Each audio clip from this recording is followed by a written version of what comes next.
पौना पौना पौना पौना गाँव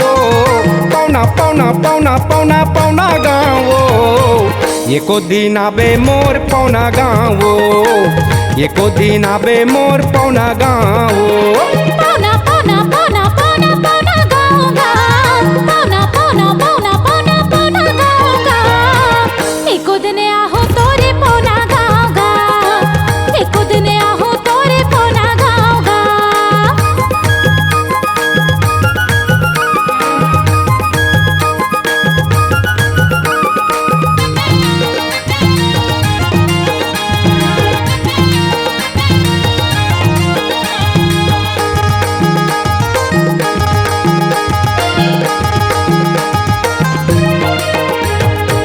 जिला मोर जांजगीर थाना मुलमूला पूछा ताबे वो मोर नावला जिला तोरे जांजगीर थाना मुलमूला पूछता होगा तोरे नावला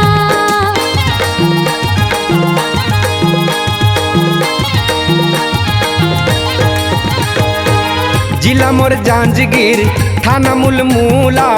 पूछा ताबे वो मोर नावला जिला तोरे जांजगीर थाना मुलमूला पूछता होगा तोरे नावला पौना पौना पौना पौना पौना गाँव पौना पौना पौना पौना पौना गाँव एको दिन आबे मोर पौना गाँव एको दिन आबे मोर पौना गाँव पौना पौना पौना पौना पौना गाँव पौना पौना पौना पौना पौना गाँव एको दिन आहो तोरे पौना गाँव एको दिन आहो तोरे पौना गाँव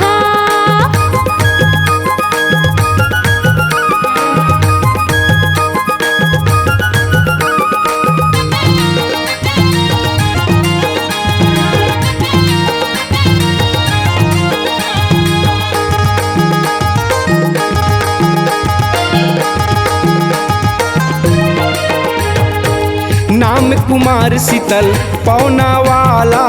पूछ ले बे वो नाव गाँवला महादेवानी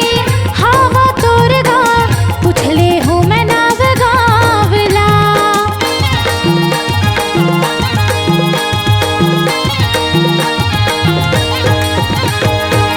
नाम कुमार शीतल पौना वाला पूछ ले बे वो नाव गाँवला महादेवानी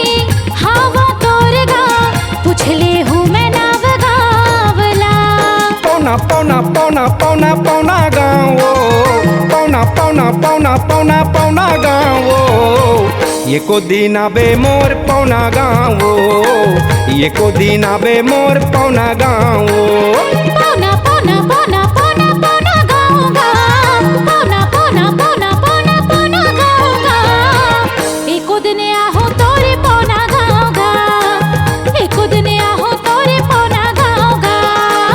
एको दिन आबे मोर पौना गाँव एको दिन आहो तोरे पौना गाँव एको दिन आबे मोर पौना गाँव